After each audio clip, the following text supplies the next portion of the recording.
Oh, And you said the same day that I, yeah, so remember him, or that family.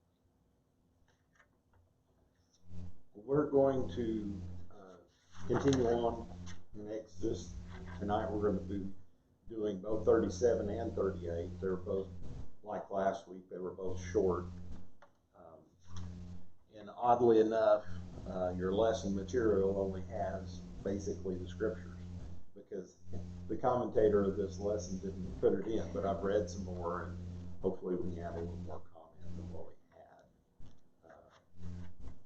And what's in here, we'll talk about it a little bit. Exodus 37, 1, starting at chapter or verse 1.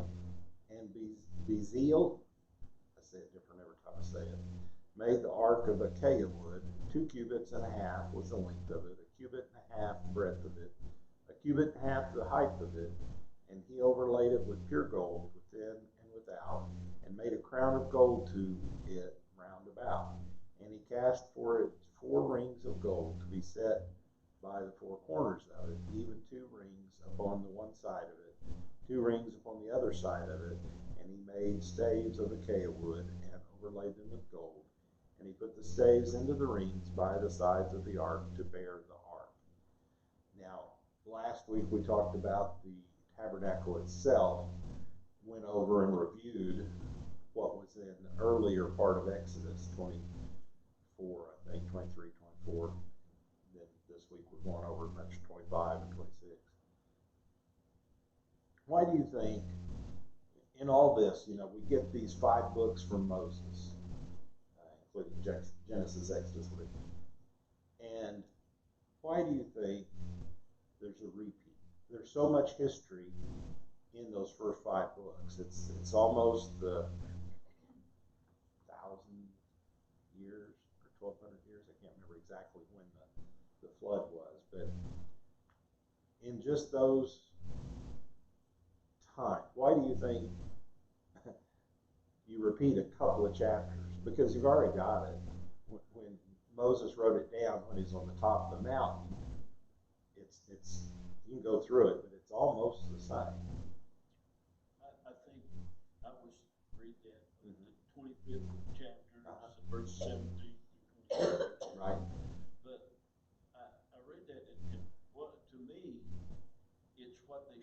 In other words, it's like almost like giving a prophecy. I mean, and I know it, but then they did it exactly. In other words, they gave the instructions. Right. They're written down, and also when they fulfill those instructions, it's written down. That's right. It's whenever you do something, when you start a building or start any project, if you have a plan, if it's big enough, you usually have a set of blueprints or something like this. Especially if you've ever built a house. Now, I've never built a house, and I don't think I ever really want to build a house, from at least my age. But I know for a fact one of the guys that I worked with for quite a while, he had a house built there in Owasso. And, these guys are building the houses. They kind of got everything in their mind, and they don't, anymore it seems like they don't go by the blueprints. But they built it, and he didn't go out there for a week or so, and came up, and he had said this bathtub was supposed to be on this side of the room, not this side, the bathtub. They had it wrong, so he made them change it. Of course, that affects the plumbing and how they put the water in the floor as it comes up and the drains and all that stuff. And lo and behold, when they finally got everything right, several things was wrong, but he had to sign off on it, when they built it. So he had the plans. This is what they're supposed to do. They didn't do it. He had to correct it, or they corrected it and went on. And the last thing that really choked him up, they put his driveway in. And where was the meter? Right in the middle of the driveway. It's like, how in the world would you, right in the middle of the driveway where you drive over every time you go in and out, And of course, nowadays, I don't even think they put a metal lid on them. I think they're plastic. So, No, I mean, they did it, and he wasn't there when they did it. You know, they had it laid out, but I don't know, for some reason he missed it. And, oh, is terrible. But that is exactly, I think that's one of the reasons that they did. You have what you had, you know, a plan, and then you come back and you say, okay, this is what we're doing. You said to build it this wide, it's this wide. You said to build it this tall, it's this tall with this materials, and an accounting of it. It's what we should do when when projects are done, because you have, in our business or in the business I was in, we would have a program that we would tell it we would want this particular whatever office, road, whatever, and they had all these kind of cut pieces out, and it would go and take that and grab that and put that in there, and it'd tell them, okay, then this would be so much wood, and this would be so much steel, and this would be, so you'd get a list of materials for that. It's already done, programmed in it. But sometimes they don't ship all that. You know, they ship the steel and don't ship the nuts and the bolts that holds the steel together. So you have to have that. We run in that all the time today when we get stuff. You know, get a little car and has 3 wheels instead of 4. You can't really run that. I mean, I'm talking about a little car, not a big one. But, so it's just reinforcing that. And it goes on through as we go through this in the second chapter, in chapter 38. It goes further because there's an accounting at the end of it of how much gold and how much silver and how much bronze. And that's what shows to the people. The people gave this up.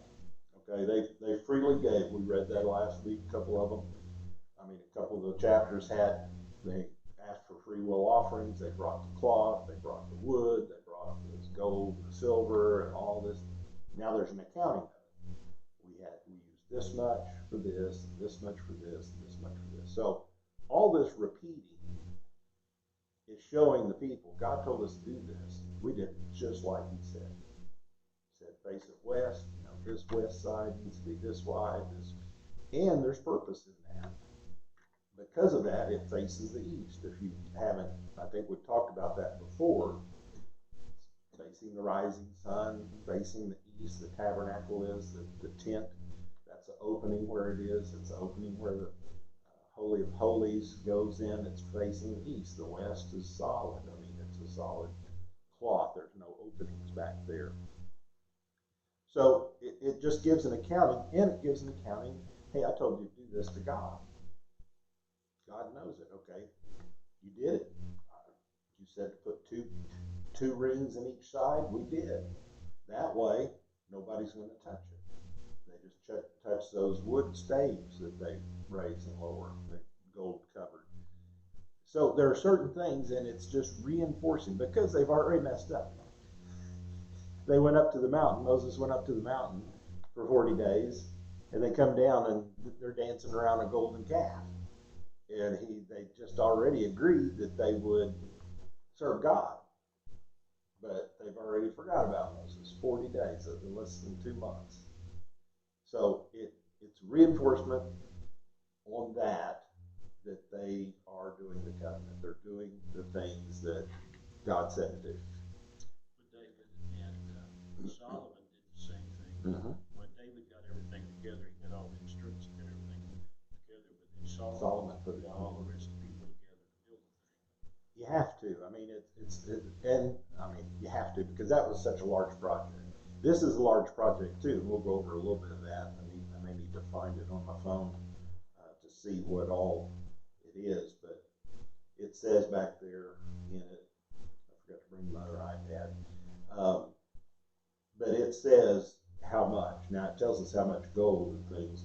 Let me see if I can find real quick while we're talking about it. But yeah, it's one of those things. It's a confirmation that you have done it. You've used all the materials that I've told you to use and all these things because they could have shortcut it. They could have, okay, let's not use gold here, you know. most of the time, all the ornamental stuff, cherubim, all that gold and everything, how many people's going to see that? One person is going to see that once a year in the Holy of Holies. Now, once a day, the priest will see it as they go in and do the shewbread and take that. But it's just a very few people's actually ever going to see it. Now, the ones that made it, they are, they're making it and they see it. But once it is in place, very few people are going to be, using or seeing this. So it's another confirmation to them that we did this. It's here. We've made all this, and it's going to be available for us. Let's read 6 and 7. Now, we talked about the ark. He made the ark, and he made the mercy seat of the pure gold. Now, what's the mercy seat? That's where the God rests. That's where his throne is, if you want to say it that way. That's where God, between the cherubim on top of the ark, that's called the mercy seat. And it's all it is the top of the ark. Now it's made separate, so that top comes off. But he said, made the mercy seat of pure gold. That top is pure gold, 2 cubits. All the other stuff was wood covered in gold. This is not. It's pure gold. 2 cubits and a half was the length thereof, 1 cubit and a half the breadth thereof. And he made 2 cherubim of gold, beaten gold. Out of one piece of it made he them on the 2 ends of the mercy seat. 1 cherubim on the end, on this end, and the other cherubim on the other end. Out of the mercy seat made he the cherubims on the 2 ends thereof. And the cherubim spread out their wings on high, and covered with their wings over the mercy seat, with their faces one to another, even to the mercy seatward were the faces of the cherubim. Now, there's a specific reason why, and it's not mentioned to us, but why is it beaten gold? What they did, they take the bar of gold or the whatever piece of gold and they'd smash it until it's smashed flat. It's a lot easier if you take that and melt that down and you got a cast there and you pour it out. But to me, what that represents is that they go back and they fully, in casting it, you're making an image of it. Okay, before you can cast something, you've got to make in the sand or a wax model, the way they do it today, some kind of model, and then you pour the sand around it, or however you want to do it. That's the way back that they did it back then. And then you pour the mold in. That leads us to there is a mold. And they could make it again if they wanted to. This way, they're handmade. They're beaten with hand gold. They made only 2 of them. And each one of them is unique. Even though they're supposed to be the same, and they would be very close to the same, but they're individual and they're handmade. So we will see how that plays in. But that just tells us that they're crafted by these experts to make it the way they see. Now, how did they know what a cherubim looked like? I don't know. God had to inspire Moses to tell them how to make a cherubim or an angel. Anyway, we see Abraham. He had visitation from angels. Isaac, Jacob. These had visitations of it, but this is removed from it. This is Moses, and Moses did see God. We know that because we've gone through this and seen the back part of it. And I'm sure that in this part of it that God revealed to him how to make it, or these artists, how that they should make it. We don't know exactly, and whether they even actually look like what an angel would look like or a cherubim. So, but it's interesting to me that they were able to make it. Now, they were serving, they had gods in Egypt, you know. A lot of the Egyptian gods seem to have bodies of humans and heads of something else, like a wolf or an alligator or something weird. Well, when we read about the visions that John had and Daniel had and all these, they reveal something like that too. It had a face like a lion, or a face had four faces, you know, face in different ways. Each one was a little different. A leopard. Sometimes it's all described differently. It would be interesting to know, just one of those things, how God provided this to them. Well, yeah, I was thinking, of course, there's three of them, but the angels flying around the throne of God right now, saying, "Holy, holy, holy." That may be a foreshadow of personality, because Isaiah was the first one with them in Revelation. But that is of the ark. That's true, because it's over there. That's where God rests, and that's what they're doing. It's representing that. We've talked about that a lot. But the tabernacle is representing what's in heaven for us. It's the entrance into heaven for them. it's a beautiful place too, because they didn't, like you said, they didn't cut no corners. And it wasn't 16 karat gold; it was 100% No, karat gold. that's right. And that's soft. It's relatively soft. They tell me. I never held it in my hand. I don't think 24 karat gold, but that's what they say. It's pretty soft. You always see the guys on television biting into it. That way they know it's real gold. Verse 10. And he made the table of acacia wood. Now we're talking about the furniture, some of the other furniture that was in there. We talked about the Holy of Holies. Now we're talking about the furniture in just the holy area. 2 cubits was the length thereof, a cubit the breadth thereof, and a cubit and a half the height thereof. He overlaid it with pure gold, made thereunto a crown of gold round about it. He made thereunto a border of a handbreadth round about. And he made a crown of gold for the border thereof round about, and he cast for it 4 rings of gold, put the rings upon the 4 corners that were in the 4 feet thereof. Over against the border were the rings, the places for the staves to bear the table. And he made the staves of acacia wood, and overlaid them with gold to bear the table. And he made the vessels which were upon the table, his dishes, his spoons, his bowls, and his covers, to cover withal of pure gold. Now there's one thing that's mentioned there that's different. Now it talked about utensils a couple times. We asked, what else did they make? Right here it tells us. It's a little bit more. They made, for the shewbread, they made the dishes. So there's dishes to hold the bread. There's spoons and bowls and covers. So all this is for the shewbread that they had there. We talked about on the Ark of Titus, the Romans had a depiction of, because they actually hauled it off, the table of shewbread. And we can kind of see a representation of it. We don't know if it's exact, but it's close. And you can see it's very ornate.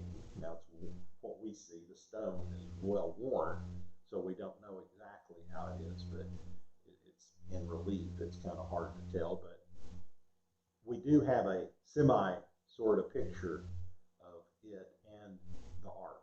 They had I think it was the ark too on there, but it would lead us to believe they brought those things out.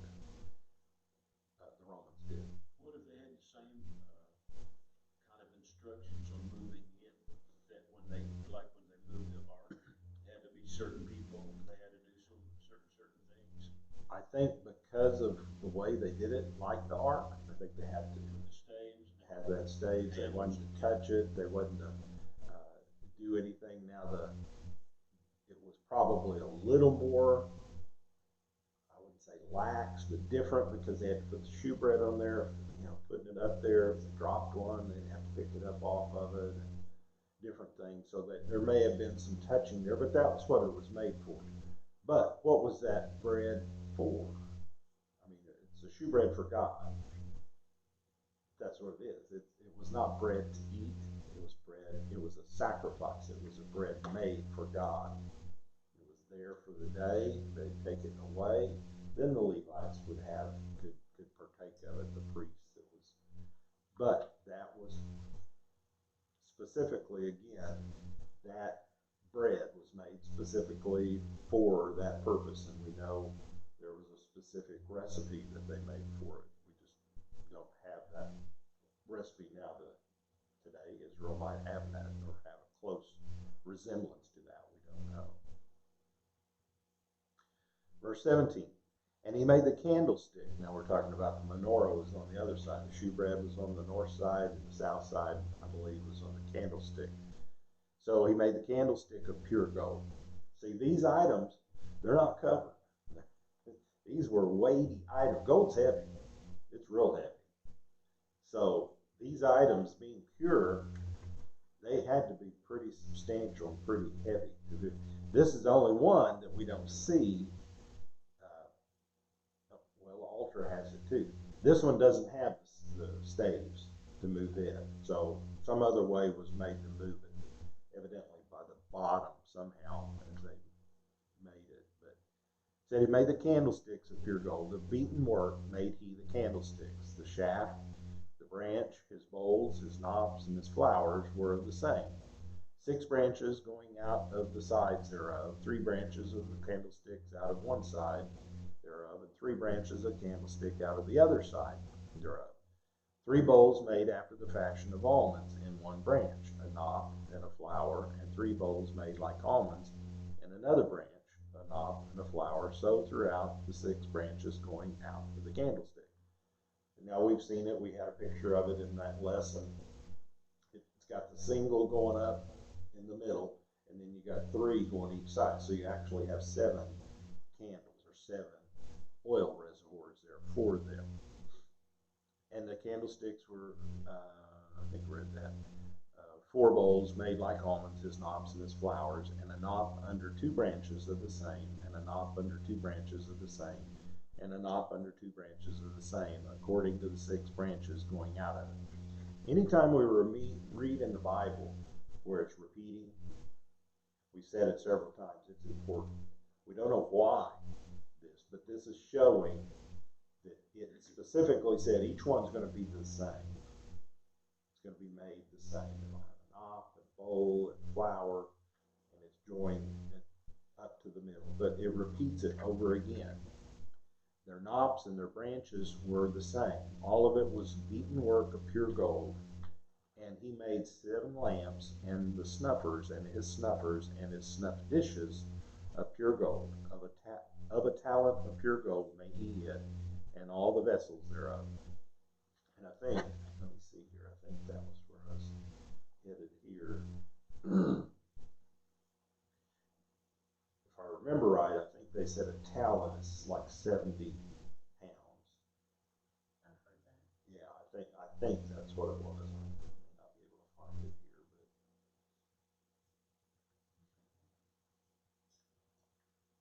anyway, we'll go on. It'll tell us a little bit in the last. I'll try to find that one, what it shows. So that's, that candlestick, that's not lying. 70 pounds is pretty big, holding it in. These were made to last also. Yes, yeah. Wonder, wonder if this was the same stuff that moved to the tabernacle, or did it make it brand? No, I think it's the same. We never see that anything said to go again. One thing that is that gold, one of the qualities of it, it doesn't rust. It doesn't change. It can get a little tarnished a little bit. You have to buff it up, but it's not like, copper that changes color, or some of the other, the silver, you really have to buff it to keep it nice and shiny, things like that. Gold is one of the few elements that stays. I mean, it will change a little, but not nothing, not a whole lot affects it. Now, there are other chemicals that will react with it if you put them on it, but they're not, quote, natural. So here again, it's showing us little different things. The snuffers, the ones that they put candles out with, and the wicks out, and then they'd have to change the wicks and move them, pour new oil in, the snuff dishes, and all that. A little bit more of what it just told us in the earlier verses to make these candlesticks. But in order to have candlesticks, you got to have all this other stuff. You got to have the things to line them with and keep them going. You got to have the wicks. We did read about the pressed oil, the oil that they made for it. So all of it was made. Like I said, it was a talent of gold. Verse 25, and he made the incense altar of acacia wood. The length of it was a cubit, the breadth of it a cubit. It was 4 square, and 2 cubits was the height of it. The horns thereof were the same. And he overlaid it with pure gold, both the top and the sides thereof round about, the horns of it. Also he made unto a crown of gold round about, and he made 2 rings of gold for it under the crown thereof by the 2 corners of it, upon the 2 sides thereof to be places for the staves to bear it withal. And he made the staves of acacia wood and overlaid them with gold. Now, why they did that on all the staves is that gold would be too soft to lift something that was in here. You're talking about the top of that altar, pure gold. It's not going to be real thick, but it's still going to be real heavy. So that acacia wood must be very dense. 75 pounds. Well, the wood, I'm saying. The talent. The talent is 75, is that what it says? Yeah. What it said. I couldn't remember exactly. Exodus. And it says that it's, we'll read about that in just a minute. But that wood is pretty heavy and dense because it has to hold up the tabernacle, has to hold up all the linen and all the things in the roof, the 4 different layers it had. Like I said, it was pretty heavy, and it took a while to build it up, put it together, and take it down.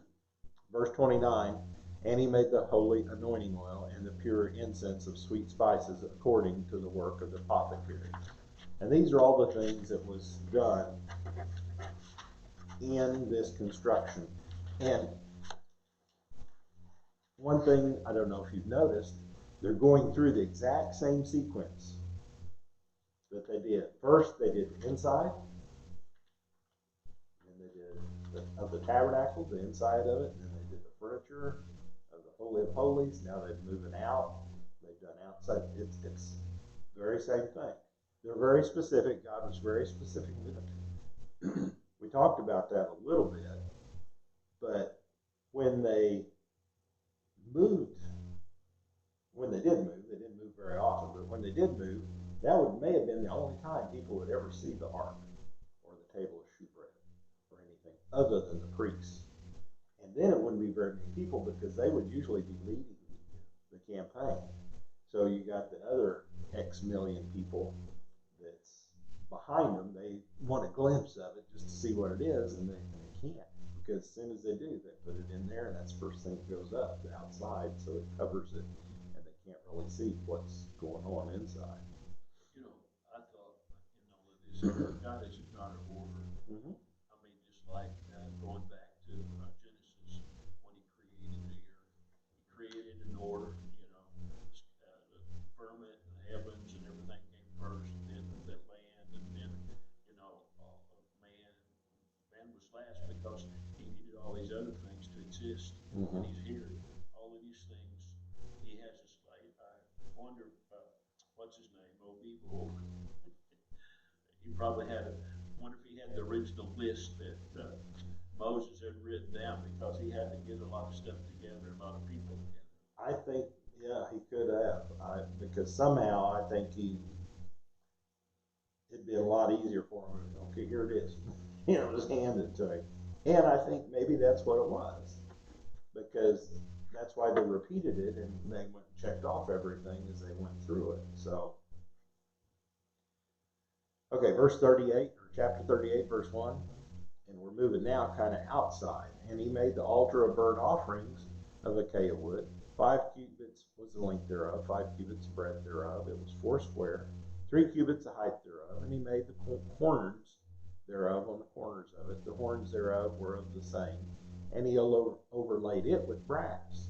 And he made all the vessels of the altar, the pots, the shovels, the basins, the flesh hooks, the fire pans, all the vessels thereof made he of brass. And he made for the altar of brazen grate, a network under the compass thereof, beneath unto the midst of it. And he cast 4 rings for the 4 ends of the grate of brass to be placed for staves, for the staves. And he made the staves of care wood and overlaid them with brass. And he put the staves into the rings on the sides of the altar to bear it withal. He made the altar hollow with boards. That last part kind of confuses me a little bit, but it just basically means there's no bottom. There's a grate that's about halfway up that the meat laid on. And the altar was built up off the ground with rocks that they set the altar on, and then they dug out where the fire was down underneath it. So they put the fire underneath it, and then they would put the meat over into the altar. And it's, like I said, the 5 cubits was the length thereof, the height, 3 cubits the height, so it's 4.5 foot tall. So that's, that's pretty tall. So it had to have kind of a ramp, some little lift up so they could get into it to put the meat in and be able to get it out, because some of the meat they could use for their own purposes, for serve some of the sacrifices. Some of them were burnt offerings where they burn it up completely. So that's part of that. Now we go to, and this is outside of the holy. This is inside the linen outskirts of the tabernacle, where the people, if the curtains were parted for a while, they could see. All they could see would be the brass. They never saw the well, it's a little heavier. I mean, not heavier, but in other words, it lasts a little more durable. Heat, a little more durable. But it had to be because they made the thing of wood, first of all, and then they built the fire underneath it. But the grate was brass, so it wasn't made of wood. So they kind of kept it. Somehow they kept it away from it, and that's evidently it would burn, but yet not mess the wood up, not heat the wood up. It's inside the altar part because the brass is the shielding of it, keeping it, I guess, not cold, but keeping it from melting or burning. Second part, verse 8, and he made the laver of brass, and the foot of it brass, of the looking glasses of the women assembling, which had assembled at the door of the tabernacle of all of the congregation. So brass and bronze, we talked about that a few weeks ago. It's similar. It's the same, basically. So all the ladies, next week you need to bring your mirrors in so we can make what they had. That's basically what they used. Their bronze or their brass was their mirrors. So the ladies gave up some of their mirrors in order to make this particular utensil. And it was for the washing before they went in. It would held the water, and they could wash their hands, and then they had to wash their feet before they would enter into the holy. The priest would, before they'd enter into the holies, and the priest would do their daily routine, and then as they went on, they had to go into the Holy of Holies, the once a year the high priest did. So these women, and it's talking about the ones that assembled. So evidently there were some ladies that were there, that they were assembled, and they were kind of the prayer warriors of the tabernacle there. That they were there, that was their business, to do, be watching over for the priest and praying for the priest and all these things that they do, because they were assembling in front of the tabernacle.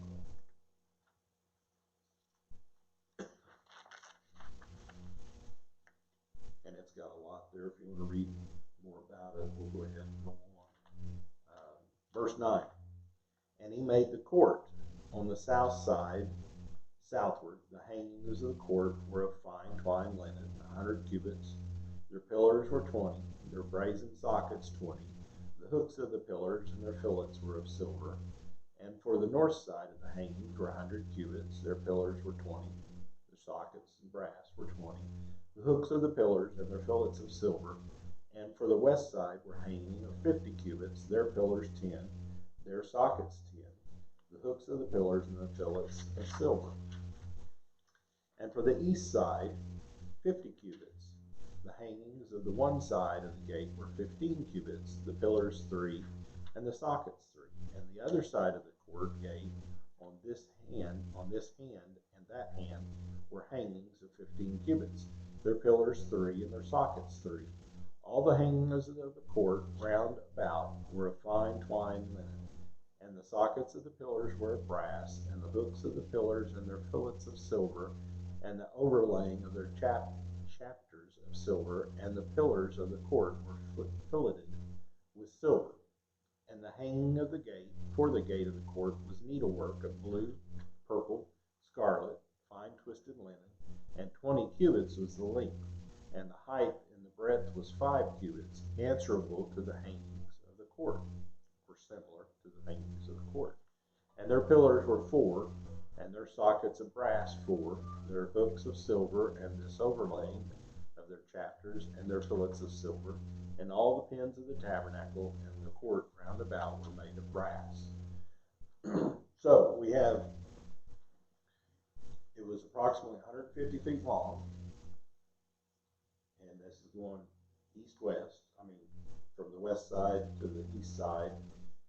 So the north and south was 150, and the middle was 75. The west side was 75 feet across. And the front was also 75 feet, but it's broken up into two pieces. It had one side that was about 30 feet, and another side that was about 30 feet. I have to do a calculation, 35 and 35. And then 20 in the middle was the curves that they could go through. That's where it talks about So, the hangings for the gate of the court. because of those of us that like me, not really good in math. Mm-hmm. Is it larger than this area? It's square. We measured it off. The Holy of Holies was about from the third row back. So it was square. So the whole thing was from that front of the church to probably about the alley or the back of the church anyway. It's probably close to 100 feet, maybe not 100, maybe on the other side. So that'd be 100 feet. So 150 feet would be over into the annex. I didn't ever do the outside of the court, but It's about the size, half the size of a football field. yeah, that's right. So that's kind of That gives you how more big it is. vision.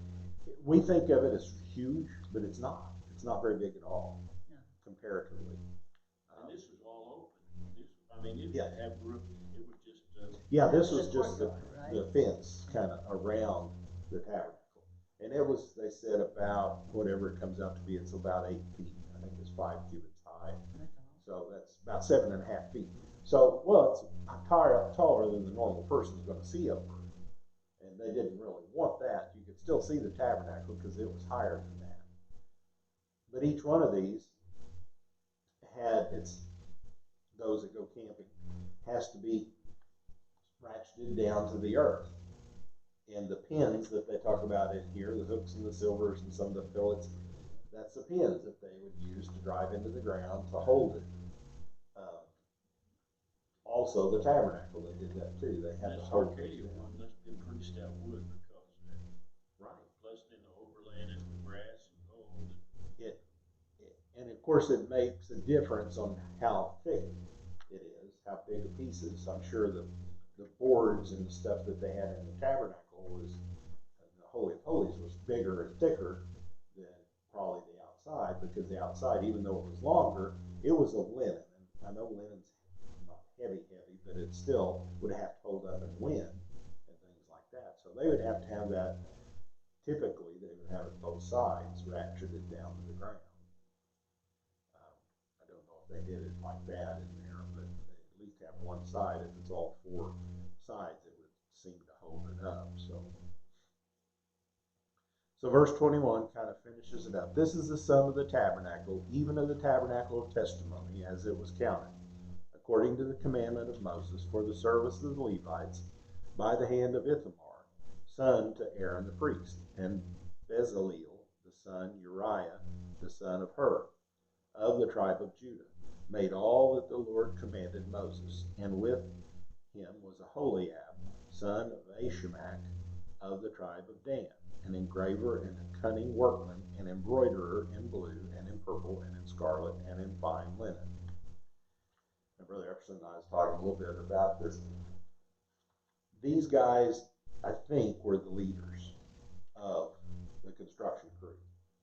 Each one had a particular portion that they did. Now, they may have made all these utensils themselves, or they may have taught the others the craft. I think God gave them the ability to know and to do what he wanted done, how it to be made, and then they passed that on. But yet, just like a mason and his laborer, when the laborer starts making to make walls, the mason has to come back around and tell him, no, don't put that there. That's too big a rock, or you got too much of a joint going this one way. You need to break it up. You know, there's things that they have to change. And I think that's probably what these guys did, in my opinion. Now, that's only my opinion. But they were in charge. Moses had put them in charge of building and taking care of this. And I think that's what it's just, this was set out. These guys had this ability. God gave them the ability. And here it's talking about in one account, if you go down there, all the utensils, the estimation of today's dollars, and that was, I think this was DeWitt. He's a fairly modern, it wouldn't be today's dollars, but $13 million to build this, and it's a tenth. I mean, today, we think $13 million for a building, that's kind of expensive, but that's for a tenth. It would be, its weight is almost 19,000 pounds. That's a lot. That's a lot of weight. And you have to have a lot of men when you tear that down. When you tear it down, you have to have a lot of carts and a lot of oxen to move it. The Levi's busy too. They were. It says right there, this was a significant project to manage. It was huge. It was hard. You know, it wasn't an easy task to move. And like we said, I tried to go back and read. They didn't move that often. So there wasn't just a few times. They moved, you know, they stayed here at the mountain for a long time, because for 40 years they were just circling the mountain. God told them to go up there, and they went to go take it, and they backed out. You know, all except Joshua and Caleb. The spies came back. And picture 12 men trying to lift. Oh no, it'd be more than 12. It'd be a lot more than that. That's what you envision, somebody lifting that thing. Yeah. So they stayed there for quite a long time, and then they moved on, and it was still there because they moved it to Shiloh when Samuel was there and all that particular time.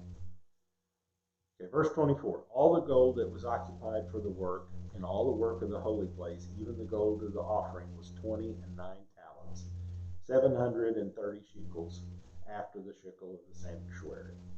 And here it says some estimates is that it equals a talent. It's about 70 pounds. So 2,000 pounds of gold right there. And then 2,000 pounds times how many? 16 ounces? Is that an ounce? Is a pound of gold? So then times how much is it? $2,000 a pound? An ounce. That's a lot right now, just for the gold. And the silver of them that were numbered of the congregation was 100 talents, 1,715 shekels, after the shekel of the sanctuary, a bekah for every man, that is a half shekel, after the shekel of the sanctuary, for every one that went to be numbered, from 20 years old and upward, for 600,000 men, 3,550 men. Get it all there together. And the 100 talents of silver were cast, the sockets of the sanctuary and the sockets of the veil, and 100 sockets of the 100 talents, a talent for a socket. And of the 1,775 shekels he made hooks for the pillars and overlaid their chapters and filleted them, put them together. So, of the men 20 years old and age, here's the accounting. We know that there's 600,000, 603,550 men. I have to write it out. You can't read it. So that's the population. Now, if you go do the factors, like they say, family wise, that's probably up to 2 million people, children, women, everybody that they had going about. 29 shekels of gold. And it was 100 talents of silver. So well, every man gave. Remember the tax that they had when they did the polling or the census? That's where they got a lot of the silver, if not all of it. Because you multiply that 600,000, 33,000 times that half shekel, and that's going to be pretty close if you know their system. Verse 29. And the brass of the offering was 70 talents, 2,400 shekels. And therewith he made the sockets to the door of the tabernacle of the congregation, the brazen altar, the brazen gate for it, and all the vessels of the altar, and the sockets of the court round about, and the sockets of the court gate, and all the pins of the tabernacle, and all the pins of the court round about. So the bronze wasn't quite as much, but they didn't have as much. They didn't make as much. Most of it was used to overlay stuff. The altar and things like that, they would build it and then overlay it with the brass. a ton of gold, though. There's a lot of gold, that's right. Yep, let's see. I just rough it out. I don't know what the current rate is. Oh no. So 2,000 pounds of gold times 16 ounces, that's 32,000 ounces times 2,000 an ounce, roughly 64 million in gold. If it's 2,000 an ounce, which it's probably not. I'm not up to speed on that. Now, where did they get all that? Where did they get all the gold? Where did they get all the silver? From the Egyptians. From the Egyptians. That was their work that they did for 400 years. We told them, God told them go and borrow from your neighbor before they left. Now there could have been some other things that they did as they were coming out. They could have bartered for some things. They had some personal. They had some, yeah, for themselves, because there were, here again we talked about the rich and poor Israelites as they came out. Some of them were serving Pharaoh. They probably had more stuff, more things, and then some of them not. Heaven is going to be awesome. Mm-hmm. And this is a representation, as we said many times, a shadow or a type of what it was. And this is the most beautiful thing that probably on earth that we could have imagined. And it doesn't hold a spark to what heaven's going to be like. It doesn't even phase it. So. But when they went over in England, they went through Buckingham Palace, and everything's overlaid with gold and everything. Yeah. She said it just boggles the mind. It's so gaudy. I mean, we didn't get to go through Buckingham Palace because the Queen was in, but we did go through some of the castles in Germany, and Ludwig's castle there in the mountains, in Schweinstein. Oh man, that is the other one is actually more gaudy. It's kind of like Versailles. It was just bedroom was almost all gold, and it's like, nice. How in the world, is painted and gilded and everything else, but still, it's just like that. Well, even here in the States, a lot of these multi-millionaires, billionaires, in time past, the homes they built, they couldn't afford some of them. Now, just the taxes because of the gold. And a